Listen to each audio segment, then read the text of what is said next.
गुजरात का एक लड़का जिसने घर की आर्थिक तंगी के चलते 18 साल की उम्र में ही अपनी पढ़ाई छोड़ दी, वो आज दुनिया के सबसे अमीर लोगों में गिना जाता है। लेकिन वो गौतम अडानी, जिन्हें आज से पहले तक कोई जानता भी नहीं था, इतने कम टाइम में वो दुनिया के तीसरे सबसे अमीर आदमी बने कैसे?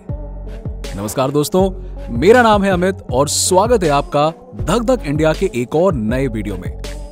दोस्तों, अडानी का जीवन काफी उतार चढ़ाव से भरा रहा है, लेकिन आज वो बिजनेस की रेस में मुकेश अंबानी और टाटा जैसे सेकंड जनरेशन बिजनेसमैन को भी पीछे छोड़ चुके हैं। पिताजी का एक छोटा सा टेक्सटाइल का बिजनेस था और घर में रहने वाले थे 8 लोग, यानी कि परिवार की आर्थिक स्थिति बहुत ठीक नहीं थी।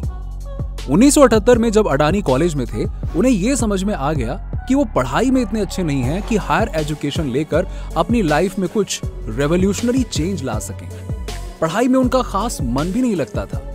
आधे से ज्यादा लेक्चर्स तो वो बंक ही कर दिया करते थे। यही सब देखते हुए गौतम अडानी ने पढ़ाई छोड़ बिजनेस करने का फैसला किया। उन्होंने अपना कॉलेज ड्रॉप किया और जेब में 100 रुपए लेकर निकल गए मुंबई। यहाँ एक डायमंड मर्चेंट के यहाँ डायमंड सॉर्टर का काम करते हुए उन्होंने धीरे धीरे हीरे के व्यापार के गुण सीखे, लेकिन हीरे के व्यापार ने उनकी किस्मत नहीं चमकाई। उनके जीवन का टर्निंग पॉइंट तो तब आया जब वो 1981 में अपने बड़े भाई के डूबते बिजनेस को सहारा देने के लिए वापस अहमदाबाद पहुंचे। अब असल में गौतम अडानी के भाई ने प्लास्टिक का बिजनेस शुरू किया था, जिसके लिए उन्हें 20 टन पीवीसी ग्रैन्युअल्स की जरूरत पड़ती थी, लेकिन इंडियन मार्केट में उतना रॉ मटेरियल उपलब्ध ही नहीं था। भाई के बिजनेस की समस्या का हल ढूंढते हुए अडानी ने इंपोर्ट और एक्सपोर्ट मार्केट को समझा, और यही वो समय था जब अलग अलग देशों के बिजनेस से मिलकर उन्होंने विदेश में व्यापार के तौर तरीके भी सीखे। भाई के बिजनेस की पीवीसी ग्रैन्युअल्स की डिमांड को पूरा करने के लिए उन्होंने कैंडला पोर्ट से पीवीसी इंपोर्ट करना शुरू किया।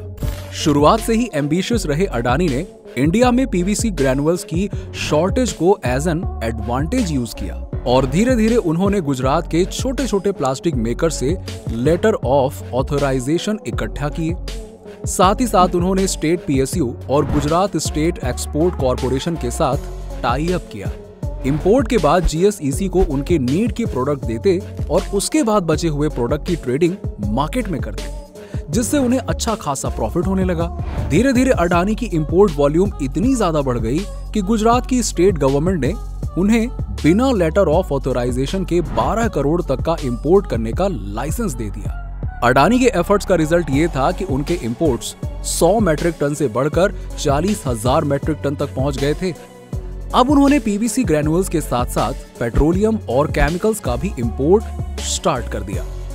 कुछ ही टाइम के बाद अपनी खुद की एक्सपोर्ट कंपनी अडानी एक्सपोर्ट भी शुरू कर दी, जिसे आज हम अडानी एंटरप्राइजेस के नाम से जानते हैं। बिजनेस ग्रोथ के साथ साथ अडानी पॉलिटिशियंस के भी करीब आने लगे।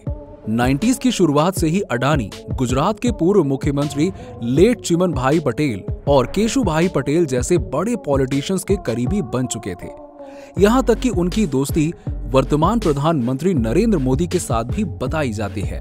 कुछ लोग तो अडानी ग्रुप की ग्रोथ का क्रेडिट भी गौतम अडानी की मोदी और शाह के साथ दोस्ती को देते हैं। हाँ, गौतम अडानी को बिजनेस में पॉलिटिशियंस का सपोर्ट तो रहा, लेकिन उनकी खुद की मेहनत भी रही, जिसने उन्हें इतना आगे पहुंचाया। 1958 आते आते अडानी इंपोर्ट एक्सपोर्ट से आगे बढ़कर इंफ्रास्ट्रक्चर के भी बिजनेस में आ गए। 1993 में गुजरात गवर्नमेंट ने 6 पोर्ट डेवलप करने का फैसला किया। इसके लिए अडानी ने अप्लाई किया, उन्हें यह कॉन्ट्रैक्ट मिल गया और अडानी ने मुद्रा पोर्ट बनाकर अपना पहला इंफ्रास्ट्रक्चर प्रोजेक्ट पूरा किया। कंडला और मुंबई पोर्ट में डिले होने की वजह से अडानी ग्रुप को जो लॉस होता था, मुद्रा पोर्ट के बनने के बाद उनकी ये प्रॉब्लम भी सॉल्व हो गई। और तो और अडानी पोर्ट्स कुल 13 पोर्ट्स के साथ देश के सबसे बड़े प्राइवेट पोर्ट ऑपरेटर हैं। 1996 में अडानी ने कोल और थर्मल पावर एनर्जी के बिजनेस में एंट्री ली और आज ये उस इंडस्ट्री के भी बादशाह बनकर बैठे हुए हैं। गौतम अडानी ने अपने ज्यादातर बिजनेस को आपस में इंटीग्रेट करके रखा हुआ है और इसका भी फायदा उनको मिलता है। जैसे कि उनका कोल पावर स्टेशन, जो कि दुनिया का सबसे बड़ा कोल पावर स्टेशन है, उसे मुद्रा पोर्ट से सर्विस दी जाती है। इसी तरह अलग अलग बिजनेस को शुरू करते करते अडानी फाइनली 2008 में बिलियनियर बन गए। गौतम अडानी ने जिस भी बिजनेस फील्ड में कदम रखा, खुद को उस फील्ड में नंबर 1 बनाया। आज आलम यह है कि अडानी ग्रुप अपनी फील्ड की हर बिजनेस कैटेगरी में बादशाह बनकर बैठे हुए हैं। कुछ बिजनेस उन्होंने एस्टैब्लिश किए हैं और कुछ दूसरी कंपनीज को खरीद कर बनाए हैं। अडानी विल्मार जो एडिबल ऑयल का कारोबार करती है और फॉर्च्यून का तेल बेचती है, वो भी अडानी ग्रुप्स के ही एक बिजनेस है। अडानी ग्रीन तो दुनिया की सबसे बड़ी सोलर पावर एनर्जी है ही, और अब तो उन्होंने सीमेंट के बिजनेस में भी एंट्री ले ली है। उन्होंने अंबुजा सीमेंट्स और एसीसी को भी खरीद लिया है।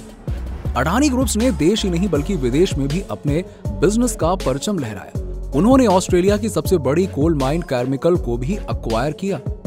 इसके अलावा उन्होंने एक ऑस्ट्रेलियन पोर्ट को भी अक्वायर किया। आज एयरपोर्ट से लेकर घर में यूज होने वाले तेल जैसे लगभग हर बिजनेस में अडानी का दबदबा है, और ये सब कुछ उन्होंने सिर्फ 34 सालों में हासिल किया। सिर्फ 2018 से 2021 के बीच ही उन्होंने 9 एयरपोर्ट्स खरीदे हैं। यहाँ तक कि देश की सबसे बड़ी मरीन सर्विस कंपनी के मालिक भी गौतम अडानी ही हैं।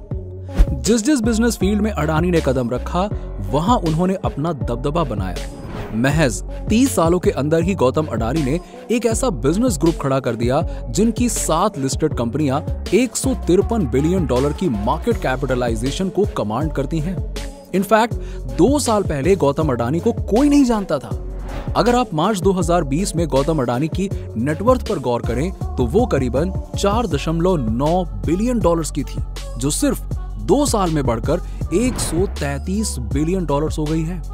लेकिन अडानी ने सिर्फ 2 साल में अपनी नेटवर्थ 27 गुना बढ़ाई कैसे? अडानी का सक्सेस मंत्र हमेशा से यही रहा है कि उन्हें क्राइसिस को अपॉर्चुनिटी में बदलना आता था।